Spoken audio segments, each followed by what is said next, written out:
Because even if you think of, the cameras in the store, there's a lot of what data. Okay, foot traffic data. Okay, how long they stepped up? Why did they spend so? Were they confused? Or were they interested in the products? We have no idea. So asking the consumer and actually having the voice of the consumer while they're in a store or while they're in a home, not just lets you observe them, but also lets you understand their thought behavior because they're narrating as they speak or as they're unboxing or as they're cooking or cleaning. They're kind of talking about their experience. And therefore you get a blend of observing and talking. And sometimes those don't match, right? It could be interesting that sometimes people think they're doing something a certain way, but when you see it, it's actually very different. But it's great to have both those data points and then be able to make much more sense of it. I think not only, right, that people have, big data has been around for a while. There's a lot of what data. That's the issue, I think, is there's a lot of what data. There's not enough why data. We are focused on the why part of that data, right? And so that's really where we think there is, in the past, years ago, when you did qualitative type of work, you were doing it at very small scales, right? You kind of getting quick feedback from a few consumers, and then you're really using survey-based mechanisms to kind of get those, larger, validated insights with a large group of people. But now, thanks to technology, now AI can really help, understand and distill, unstructured data much faster and easier. That's going to really allow you to get and have conversations at scale, have, observational behavior kind of collected and analyzed at scale. And those kinds of insights get much more depth. And therefore, there's much more insight that you're getting out of it versus a closed-ended survey that only gives you that much depth. It gives you a lot of scale and, validation, but doesn't give you enough depth. And that's why, if you think about the launch, it's interesting, depending on the source you go to, it's anywhere between 45 to 85% of new CPG products fail. And we believe the reason for that is today, the way they do it is very much just survey-based, concept-based. They're not doing enough of usage tests per se, and they're also not doing enough of that why and observation. They're doing much more conceptual survey-based. Okay, hey, people love this. It should be successful. And really that is not enough at all. And so giving them both those sides of the fence at scale is what we believe is going to change those figures and allow much more successful products. So since we are, a tech platform, it's something that we have basically, we've made it such that they can come and they can use it very much themselves. So we don't really need to provide much consultation. We do, of course, help, with designing things, especially with a new client who hasn't kind of worked with these kinds of methodologies before, so we can guide them. But there are many clients already that, kind of know how to get the best value out of this. And clients also that are forward thinking that say, hey, do you have this or do you have that? And sometimes we do, sometimes we don't. And when we don't, we listen very closely because then we know, okay, hey, this is what the market's asking for. And we're constantly building. We're pushing new product out every week, twice a week, actually. So it's something that, we're always staying ahead of the game, listening to customers and what they want, especially the ones that are ahead of the game. And then, of course, for those that are kind of just, more older school, kind of coming into this, we, of course, have to have a little bit of a heavier hand, guiding them. But, it's been straightforward to do so far. Welcome to 20-Minute Leaders. Just sit back, relax, and learn from the leaders of today. It's a journey. Each one is different, unique, inspiring. Let's get started. 20-Minute Leaders is a proud supporter of Make-A-Wish Israel and Tech to Peace, and is in proud collaboration with Secret Chord Ventures, J Ventures, Riverside FM, Fusion VC, Birthright Excel, J Impact, Leap, Google for Startups, and Hippo. And in media partnership with CTech. Hello and welcome to another episode of 20-Minute Leaders. This episode is with Nihal Advani, product and marketing expert and the founder and CEO of QualSights. Nihal combined his entrepreneurial spirit and interest in seeing and understanding the world by launching QualSights, an immersive consumer insights platform that helps companies understand human behavior authentically and efficiently at global scale. Nihal Advani, welcome to 20-Minute Leaders. Thank you so much for being here with me today. How are you? Good, how are you? Nice to be here. Thanks for having me. I'm really excited to have you here talking about insights and data-driven decisions, really for anybody. Our world has become so data-driven to the point where I'm a little scared sometimes about how data-driven it is, but really more excited than scared. I'm excited to hear from you how different agencies, brands, and groups make decisions based on insights that you help provide them through QualSights. But more importantly, I'm excited to hear about your journey within QualSights and why you're so excited and passionate about what you do. So Nihal, thank you for being here, and tell me a little bit about yourself and sort of what is QualSights for you? Sure. So a little bit about myself is I grew up in India. I actually used to play tennis for India as a junior. That's what actually got me to the US back in the day on a Wow. scholarship and turned into an internship at Google and then a job at Microsoft thereafter once I graduated. And that's sort of what got me really excited about tech and media, things like that. And then decided to quit to start my own thing. Wait. I love tennis. I have to hear a little bit about this. So you get a scholarship to a US college. You come and you play at college at tennis. And then how did you get in? What happened to Google? How does that fall into the place where you're competing professionally? It was kind of interesting, right? My first business course is actually my junior year with this professor that made you follow one company. He doesn't even realize the amazing impact that he's had on my life. In that time, I had just started to hear about Google. And I said, oh, seems like an interesting company. Let me follow Google. And so throughout the course, I actually followed Google and it was every week and you follow a different department, finance and HR and this and that. And so I really learned a lot about it, got super excited and passionate about Google in particular. So I applied there for an internship. And I was fortunate enough to be one of the very few that got selected for it. I guess I was very, very well prepared once I got the call. And that helped. That just kind of changed my path. And I decided when I graduated to pick my technology passion over my tennis passion and not go pro, but go professional. Incredible. And so you're in tech and you're discovering a bunch of things. Well, what led to sort of, I know that you've also had a pivot within QualSights, but what led to today's understanding of what QualSights should be? Yeah, it was quite the journey, honestly. So I started QualSights, or this company, 10 years ago. Quit Microsoft to start a travel planning company called Giorama. And so very, very different from what we did today. We've had a couple pivots along the way. And initially, of course, the passion and the reason for starting this was, travel. Very, very passionate about travel. Since my family's been a big travel family, personally as well. And so it's something that I just want to help with better travel planning. That's what, I quit to launch. It was really hard, though, to make money in the industry, especially on the travel planning side, because booking was commoditized and so on and so forth. And so we pivoted to a video, virtual travel platform, which is a very novel idea at the time, pre-Periscope, pre-Facebook Live, and so on, pre-Meerkat as well. At that point, we were doing not just tourism, but also education and campus tours and anything about live virtual video, helping people go where they couldn't go. It's almost like a reverse play on the traditional travel. It was good, but we were kind of trying to be everything to everybody. And so in 2017, we decided to kind of focus on one thing that we could really own and master. We got into 500 startups out in the Valley, and that's really a program we used to kind of find that one vertical. And then ironically, after doing research, it was research and insights that was where we could have the biggest impact. And so that's how we made the move. And why we're so passionate about QualSights today is really what we're helping companies with is we're helping them with innovation. A lot of the work we do is around, innovation, both at, early stage, prototype stage, launch, post-launch, and so on. And so really being a part of the toolkit for these big major brands across a variety of industries and helping them build better products through deeper insights is why it's very, very exciting for us. Fantastic. So tell me about insights and data-driven decisions today. What are some of the most meaningful insights that could support a brand to make decisions? And then how does Qualtrics and you fit into this understanding? Yeah, absolutely. So if you think of like data, as you mentioned, right, there's a lot of data, almost too much data out there. There's not enough actual insight.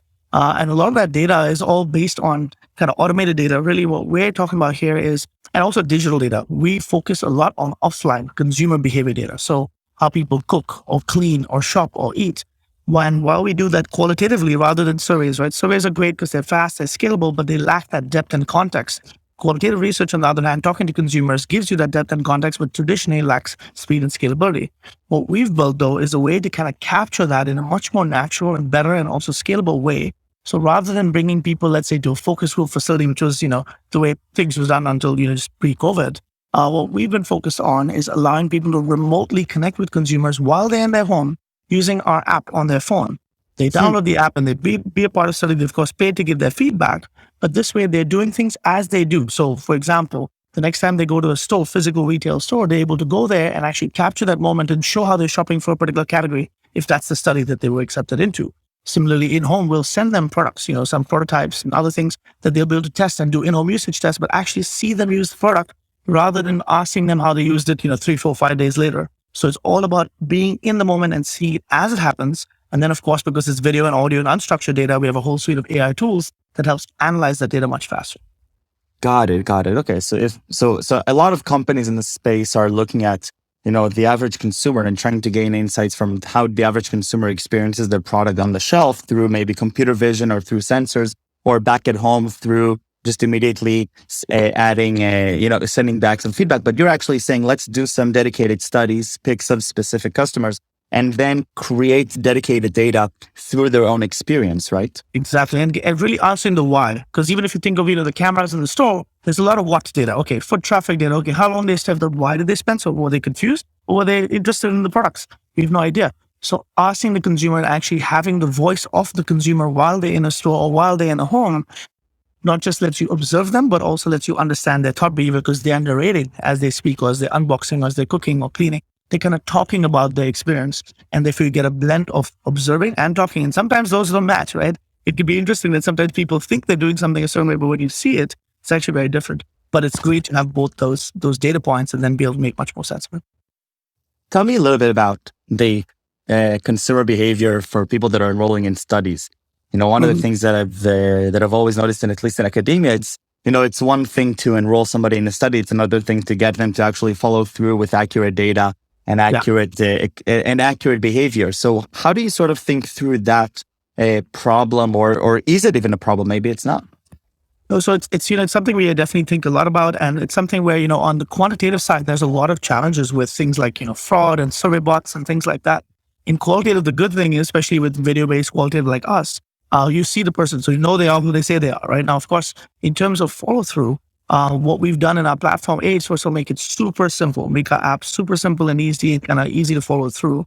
But beyond that, actually have a whole bunch of automated reminders and different things that automatically nudge. So rather than any kind of manual process to kind of keep requesting the data, everything is automated, including the activities and tasks that they're required to do or requested to do, the order of which, the date and time that, it pops up and push notification, all those things. If they haven't completed within a certain time, they get a couple of reminders at a certain cadence.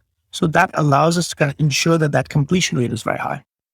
Fantastic. So maybe what would be helpful is also to understand a little bit from the brand's perspective. What are some maybe case studies, whatever you can share, of course, of where these insights made an impact on a decision that a brand was making or would potentially make? Yeah, absolutely. There's so many, and I can give you one kind of high level example. Is if you think of, there's basically a big, anti-gender brand that we're working with as an example, and they were looking to launch essentially a new innovation or new innovations around differentiating between heavy dandruff sufferers and light dandruff sufferers. Because previously they just had one product that kind of catered to all. And so they came to us to be able to kind of understand those two different groups. We recruited consumers that, were part of those two different groups across, different, geographies and demographics and things like that. And they were asked for a period of 7 days to record themselves kind of anytime they had a flare up.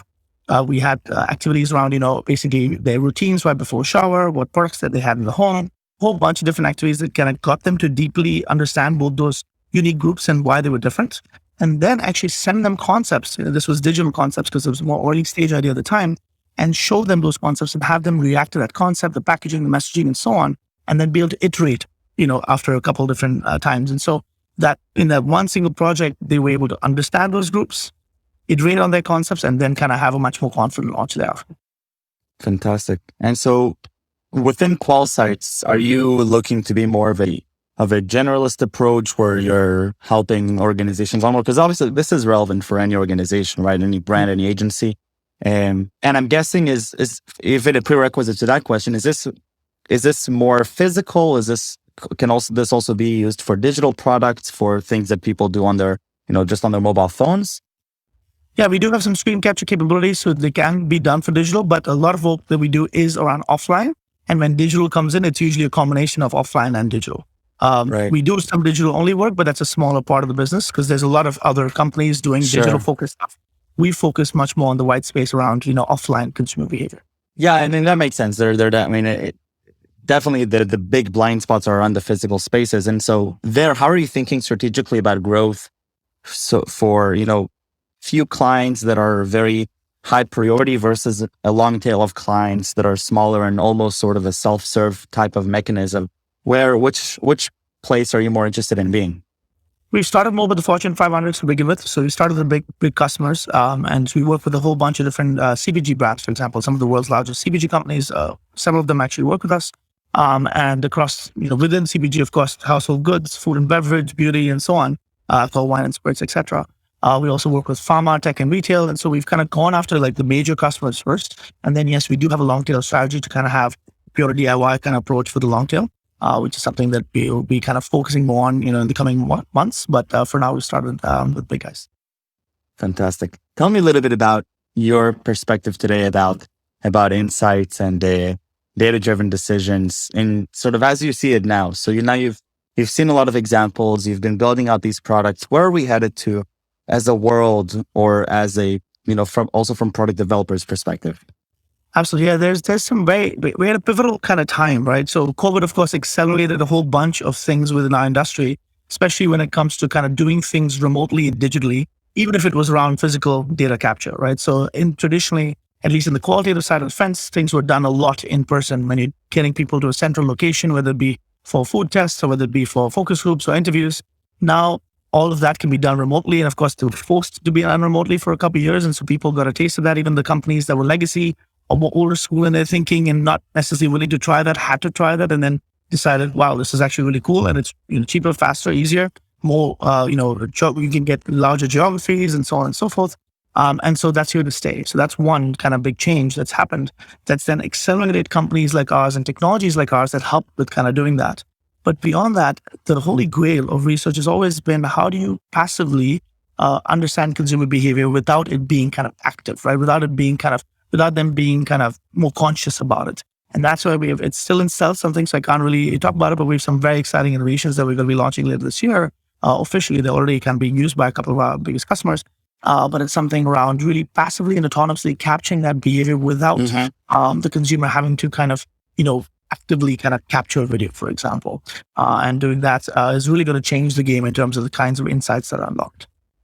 But from the, businesses' perspectives, do you see a rise of consciousness, I guess, or understanding about the importance of these data-driven decisions? I'm sort of asking about, the generational shifts for brands and agencies that are creating these products. Is there a shift of understanding about what's even possible to do?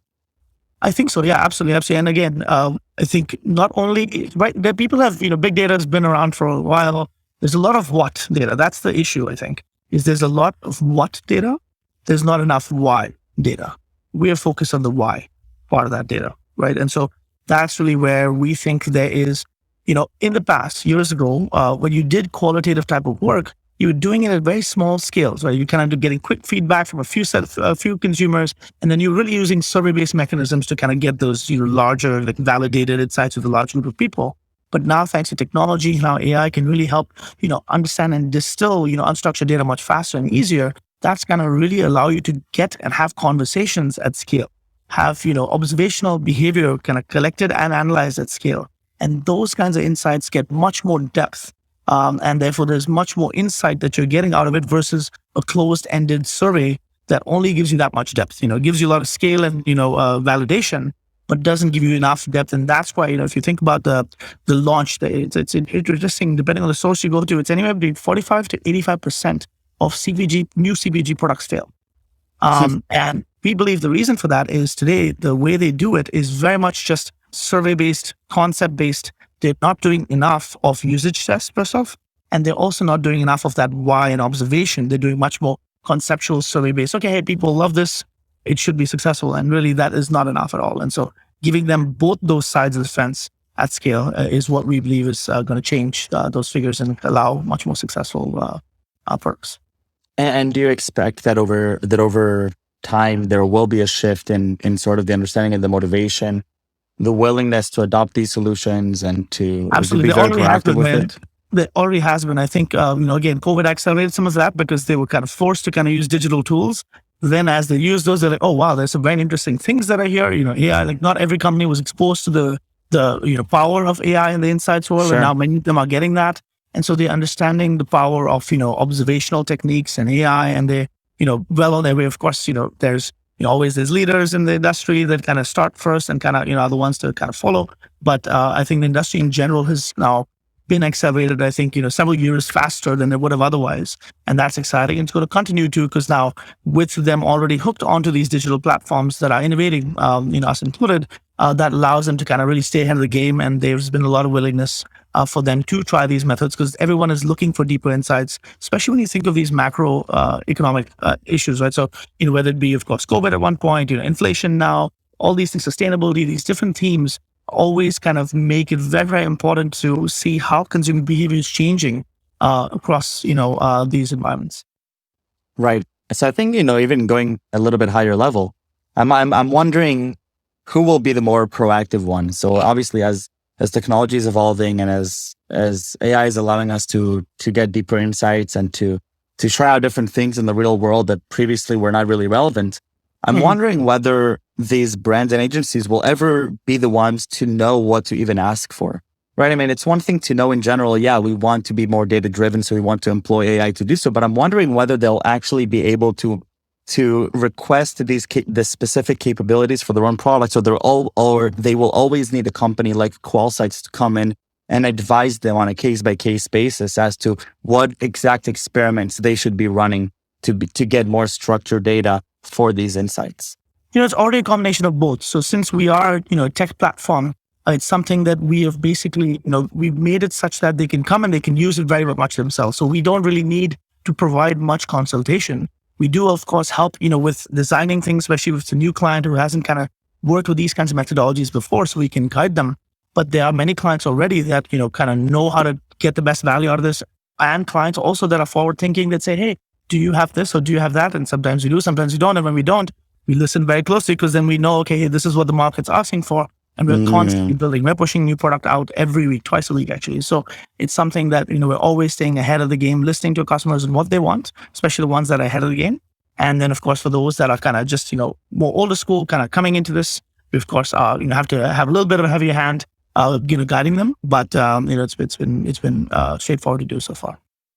And how long has it been since the pivot to what you're doing now?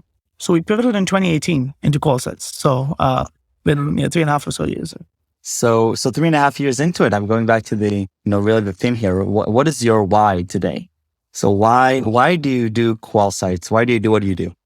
Yeah, I've always been, even back if you think of the while it's very different, the two businesses, from, the Giorama, we would call it the travel planning days, to QualSights, it was always around the curiosity around understanding humans, and back then also places, right? Cultures, humans, people.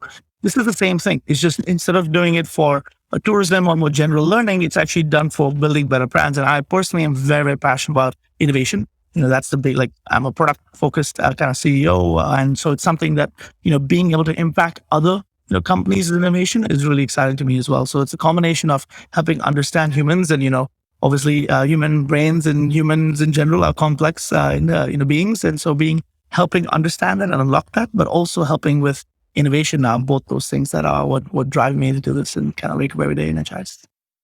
Phenomenal. Nihal, thank you very much. This was really, really great. I loved hearing about, QualSights and about data-driven decisions in the physical world versus the digital world, and a little bit about your why as well. So thank you very much. Best of luck with QualSights. I look forward to following the journey, and best of luck. Thanks so much. Good being here. Thank you.